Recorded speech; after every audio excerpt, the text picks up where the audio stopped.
Hi everyone! I'm here to talk about the air quality sensors that we have developed in our lab. And if you want to build your own air quality sensor, you're going to need a few different parts and you're going to need to assemble them. So today I'm just going to talk you through what different components do you need to put together your own air quality sensor. So before you start assembling your parts, you're going to need to think about what are you trying to measure? What pollutants are you trying to measure, and also where is this sensor going to go? So let's start with where is this sensor going to go? Is it going to go outdoors? Are you interested in measuring the outdoor air quality? Is it going to go indoors? Are you interested in measuring the indoor air quality? Or are you more interested in personal exposure and you want to clip this onto someone somehow and have them carry it around and see what they're exposed to throughout the day? So here's a few different case options. So this is the first option, and this case is just an electrical case, and you can drill some holes on it and you can put your sensor inside. You can buy it for about $20 on Amazon, and they're very hardy. It's hard to crack them when you're shipping them, and if you're hanging them outside somewhere, rain isn't going to get inside, so this is really your most heavy-duty option. It does take some time to drill these holes in there, but overall, it's a pretty easy, inexpensive option. If you have access to a 3D printer, you can print something more complicated. So here you see a box that some of our students have put together. And it's got some holes for airflow, and so that you can see the indicator light on it. But there's one option, and this would be great to sit somewhere and measure indoor air quality.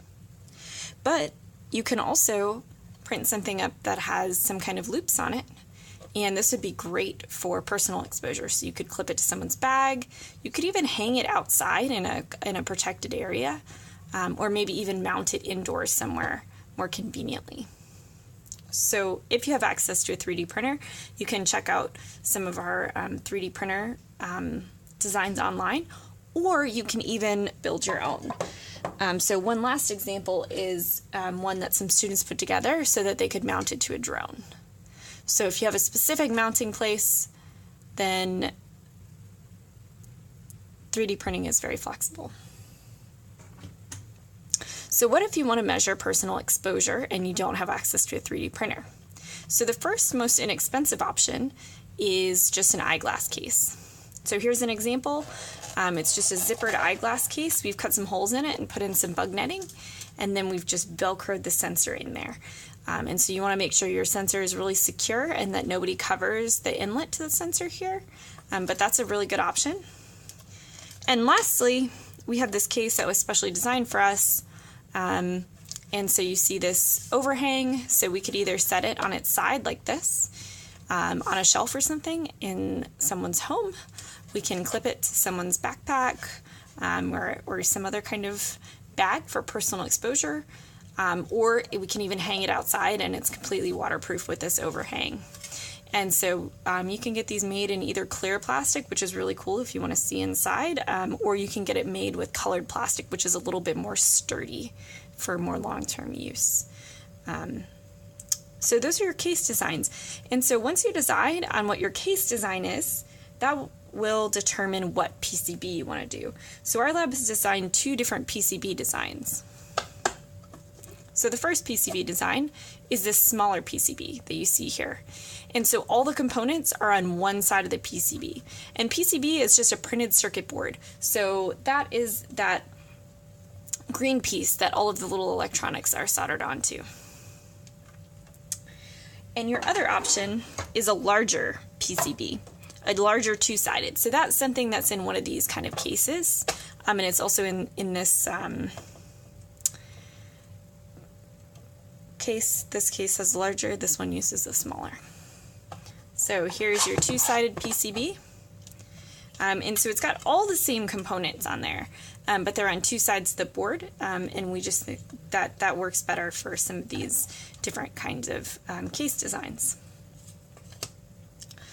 So now I just want to talk you through the components that are actually on the PCB. So you can either get just this PCB printed up, and you can solder all of the different components, on here, or you can order them. There's a link on our webpage. You can order them with all the components pre-soldered on there, and that's going to give you all the components except for the sensors, the actual air quality sensors. You'll buy those separately. So first of all, this is the Teensy microcontroller. So it's basically a mini computer that's running this whole sensor board. We've got an SD card. This is where all of our data is being stored. So typically it's stored as 1 minute averages, but you can actually go into the code and modify that to whatever time frame you'd like. We have a status indicator LED, so this is going to flash when the sensor is logging data, but it's also going to flash more continuously if you have a problem with the SD card or some other kind of issue, so that's our indicator light. We've got the voltage regulator to provide power at the 5 volts that's needed by most of the equipment on this board. And then we've just got a barrel jack for the power supply. Here we have a fitting for the AlphaSense gas phase sensors and a fitting for the CO2 sensors. So on this larger board, you actually have to pick whether you want to use CO2 or whether you want to use an AlphaSense gas phase sensor. There's not clearance for both of them to be installed at the same time. And when you look at the other side, we have this chronodot real-time clock. So that's time stamping our data for us. We also have a SHT15 temperature and humidity sensor. This is from SparkFun. And we have a few different resistors and diodes to regulate the current on the board. And then on this side, we have headers so that you can snap in the air sensor, the PM sensor.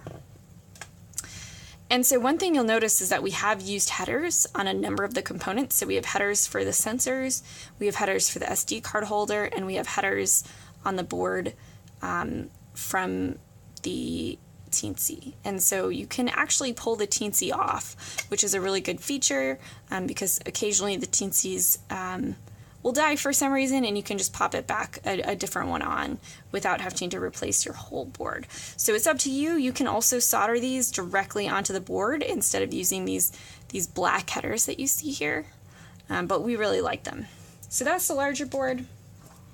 And if you look closely at the smaller board, you're going to see all of the same components. They're just on one side. And so here's the CO2. And actually the AlphaSense is the only thing that's on the flip side. And so you can just use a little cord to connect the AlphaSense sensor there. And this setup, you're able to include more sensors at the same time. So now I just want to mention the different sensors. So this is a Plantower PMS 3003 sensor. And you can get these on Alibaba. You can look at the link on our website.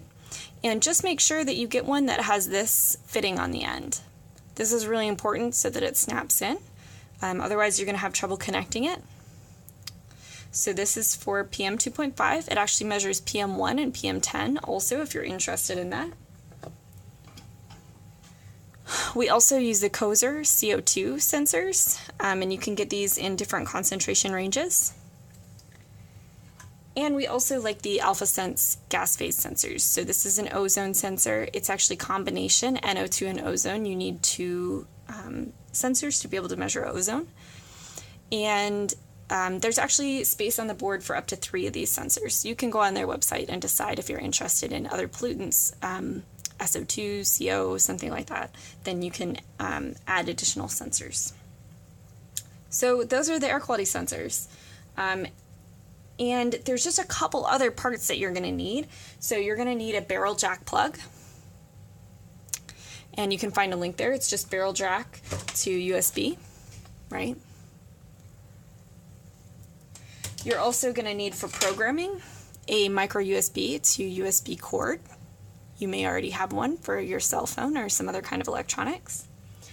And lastly, you're going to need a USB to wall plug. So again, this is probably something you already have for some kind of electronics in your home.